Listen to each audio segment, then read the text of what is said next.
बीच में नहीं बोला था डॉक्टर साहब। वीडियो आ गया तो क्या? मैं आपके बीच में नहीं बोला था। मैं आपके बीच में नहीं बोला था। मैं आपके बीच में नहीं बोला था। मैं आपके बीच में नहीं बोला था। चुप रहिए। रिजवान भाई तारिक खान को बोल लेने दीजिए, काउंटर का समय दूंगी। लेकिन तारिक खान साहब, वीडियो में लोगों के माथों पर नाम नहीं लिखा होता, यही बात वो कहना चाह रहे हैं, लेकिन आप अपनी बात खत्म करिए। तुम्हारा बाप बेवकूफ। अरे मेरे भाई नेशनल टेलीविजन पर संयम रखिए, हिमाचल में भी रखिए, यहाँ टेलीविजन पर भी रखिए, उत्तर प्रदेश में भी रखिए। दोस्तों AR रिव्यू में आप सभी का स्वागत है। इस डिबेट में आप सभी को बहुत ही मजा आने वाला है, इसलिए वीडियो में अंत तक जरूर बने रहिएगा। वीडियो अच्छी लगी हो तो लाइक, सब्सक्राइब और बेल आइकन जरूर दबा लीजिएगा। धन्यवाद। लेकिन रिजवान साहब जवाब देना चाहते हैं। रिजवान साहब। जी नाविका, एक तो त्रिपाठी भाई को लाख लाख बधाई। मैंने इतनी साफ बोलने वाला अभी तक प्रवक्ता नहीं देखा जो मेरी बात पर उन्होंने जवाब दिया कि हां भैया हमसे गलती हुई।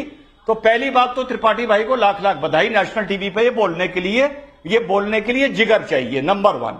नंबर 2, बिल्कुल सही कहा त्रिपाठी भाई ने कि नैरेटिव गलत सेट कर रहे हैं। हाई कोर्ट का ऑर्डर पढ़ा नहीं है। हाई कोर्ट ने स्पष्ट कहा है कि हम अवैध ढांचों की बात नहीं कर रहे हैं, पहली चीज।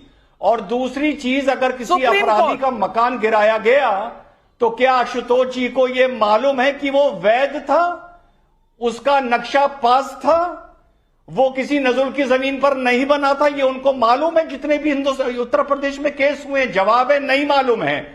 क्योंकि ये मान लेते हैं नाविका कि अगर किसी अपराधी का मकान गिर रहा है तो वो बिल्कुल वैध होगा, नक्शा पास होगा। और बतौर अधिवक्ता इन्हें एक बात बता दूं कि अगर आपकी कृषि की जमीन है, कृषि की आपकी खसरा खतौनी आपके नाम है, और उस पर आप अगर मकान बनाते हैं बिना अनुमति के, तो वो भी अवैध होता है। तीसरी बात का जवाब दे दूं, जो उत्तर प्रदेश में लखनऊ में पानी फेंकने की घटना हुई थी, वो मेरे घर से 1 किलोमीटर दूर हुई थी।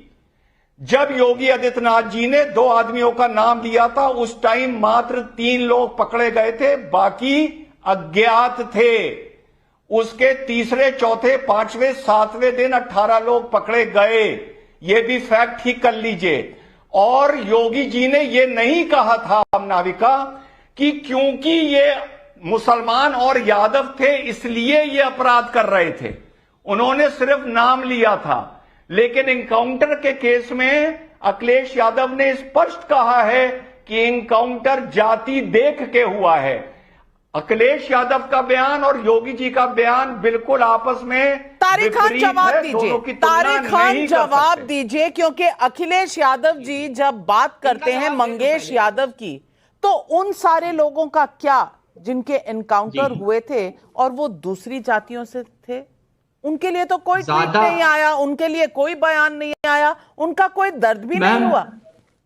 मैम, कितनी बचकानी बात की गई। अभी वीडियो पब्लिक डोमेन में आ गया था। अच्छा, ब्लर हो गई आंखें, सारे लोग नहीं दिखे वीडियो में जो पानी फेंक रहे थे। उसमें सिर्फ 2 खास लोग दिखे, बाकी लोग ब्लर हो गए, दिखाई नहीं दे रहे थे। वीडियो आपका यार नहीं होता आदमी। मैं आपके बीच में नहीं बोला था। मैं आपके बीच में नहीं बोला था डॉक्टर साहब। वीडियो आ गया तो क्या? मैं आपके बीच में नहीं बोला था। मैं आपके बीच में नहीं बोला था। मैं आपके बीच में नहीं बोला था। मैं आपके बीच में नहीं बोला था। चुप रहिए। रिजवान भाई तारिक खान को बोल लेने दीजिए, काउंटर का समय दूंगी। लेकिन तारिक खान साहब, वीडियो में लोगों के माथों पर नाम नहीं लिखा होता, यही बात वो कहना चाह रहे हैं, लेकिन आप अपनी बात खत्म करिए। तुम्हारा बाप बेवकूफ। अरे मेरे भाई नेशनल टेलीविजन पर संयम रखिए, हिमाचल में भी रखिए, यहाँ टेलीविजन पर भी रखिए, उत्तर प्रदेश में भी रखिए, संयम से ही देश आगे बढ़ेगा। लेकिन तारिक खान भाई, आप जो कह रहे हैं वो बात सही है, वीडियो में बहुत लोग दिख रहे थे, लेकिन आइडेंटिफाई जब तक ना हो, लोगों के माथे पे उनका नाम तो नहीं लिखा होता ना। Let me say something ma'am, तो chief minister should have waited for it. उन्हें इंतजार करना चाहिए। इतनी जल्दी थी कि सुबह ही चले गए, लो 2 लोगों का नाम दे दो, ये कैसी बात हुई? और आपके चैनल पे अपने आप को बेवकूफ कहलाना, आप इसको अप्रिशिएट करती होंगे। अभी इन्होंने हमको बेवकूफ कहा, आपने इनको नहीं डांटा और मुझे कह दिया अरे ये सब नेशनल चैनल पे नहीं कर चलेगा। लेकिन तारिक खान भाई, इस माफिया और चोरी के चक्कर में भी कुछ लोग फरार हैं, कुछ लोगों को पैर में चोट लगी है। आपने कैसे तय कर लिया कि एक ही यादव है, बाकी यादव नहीं है? कैसे तय कर लिया कि आप यादव की ही बात करेंगे? राकेश त्रिपाठी जी, इससे पहले मैं आपका जवाब लूं, यहां पब्लिक के बहुत से सवाल आ रहे हैं। भावना का शिमला से सवाल है, हिमाचल के सीएम कह रहे हैं कि मंत्री को संयम रखना चाहिए, तो क्या मंत्री ने कुछ गलत कहा? तो क्या उन पर एक्शन लेंगे? दूसरी तरफ भगवान दास का कोलकाता से सवाल है, कांग्रेस हिमाचल पर फंस गई है, लगता है ओवैसी का नफरत की दुकान वाला तंज तगड़ा है, इसलिए क्या कांग्रेस बैलेंसिंग एक्ट करने की कोशिश कर रही है? राजेंद्र का पटना से सवाल है, योगी राज में तो विकास दुबे का भी एनकाउंटर हुआ और मैंने तो सुना है सुल्तानपुर में कुछ फरार आरोपी भी यादव हैं, फिर योगी की पुलिस पर जाति देखकर एनकाउंटर करने का आरोप कैसे सही है? राकेश त्रिपाठी जी, पहले आप जवाब दे दें लास्ट क्वेश्चन का, और फिर मैं कमलाकर जी के से जवाब मांगू। लेकिन नाविका, आपने जब ये शो शुरू किया है ना, तो शो के 10 मिनट पहले अखिलेश यादव ने एक और ट्वीट किया है, और इतनी पीड़ा है ना, इतना दर्द है अखिलेश यादव जी को इस एनकाउंटर में मंगेश यादव के मारे जाने का। एक 1995 में बॉलीवुड में फिल्म आई थी राजा, उसका फिल्म का एक गाना था ना कि चोट तुझे आए तो दर्द मुझे होता है, भाई भाई में अक्सर ये होता है। जैसे ही गोली किसी अपराधी को लगती है, सीधा दर्द अखिलेश यादव को होता है। यह अपराधी के बीच में और अखिलेश यादव जी के बीच में न जाने कौन सा कनेक्शन होता है कि वो मातम पुरसी करना शुरू कर देते हैं, छाती पीटना शुरू कर देते हैं। लेकिन उनको शायद नहीं जानकारी होगी, तारिक खान को भी जानकारी नहीं होगी, इस पूरे एनकाउंटर में एक सिपाही भी जख्मी हुआ है। उस सिपाही का नाम नहीं मालूम होगा, उसकी जाति नहीं मालूम होगी, शैलेश राजभर।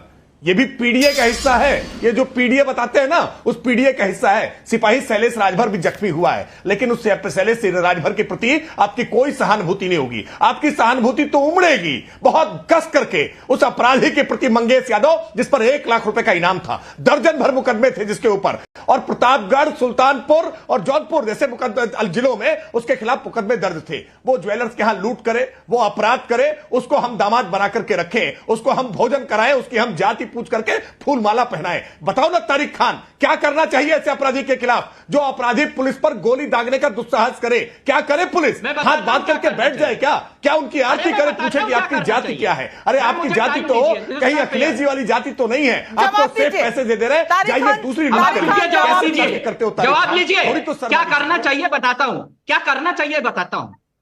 जाना चाहिए सुप्रीम कोर्ट में, हाई कोर्ट में, और सरकारी वकील को चुप हो जाना चाहिए, और कुणाल पांडे, अभिषेक को छुड़वा देना चाहिए बलात्कारियों को, कि जाओ बनारस में और बलात्कार करो, क्योंकि तुम बीजेपी के हो, और बहन बेटियों का बलात्कार करो, क्योंकि बीजेपी के सरकारी वकील से कहा गया कि तुम चुप जाना, कुछ मत कहना, कि ये जब बाहर जाएगा तो गवाह को प्रभावित करेगा। माफ कीजिएगा, ये मुझे समझ में नहीं आया आपका तर्क। अगर वो सिपाही पर बंदूक से, आशुतोष जी आपने कुछ कहा और देखिए सबके हाथ ऊपर चले गए।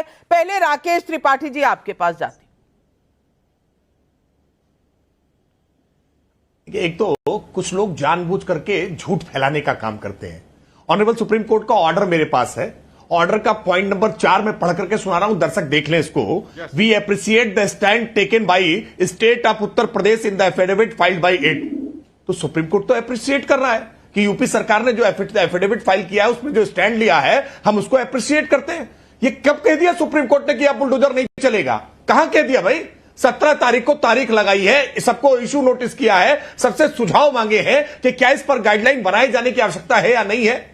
आपने एक तरफा नैरेटिव पकड़ना शुरू कर दिया। सुप्रीम कोर्ट ने यह भी कहा है कि किसी अनाधिकृत अतिक्रमण की जमीन को हम संरक्षित नहीं कर सकते। लेकिन जानबूझ करके पिक एंड चूज करके गलत तरीके से अर्थ निकाल करके नैरेटिव गढ़ने का जो प्रयास होता है ना, ये सफल नहीं होगा। और बुलडोजर चल रहा है। आशुतोष जी, सुप्रीम कोर्ट ने ऑर्डर नहीं दिया है, तारीख लगाई है, क्या ये नैरेटिव गढ़ने का एक और आपका अप्रोच था? देखिए नविका जी, अब भारतीय जनता पार्टी को पिक एंड चूज करना बहुत अच्छी तरीके से आता, मैं क्या करूं उसके लिए? आपको भी आता है, अच्छे आदमी अच्छे, आपको भी आता है, आपको भी तो महारत हासिल है इसमें। अरे मुझे तो सुन लीजिए, मैं कोई राजनीतिक पार्टी का प्रवक्ता तो हूं नहीं, मैं तो साफ तौर पर पढ़ रहा हूं। It is position of law, how can anybody's house be demolish only because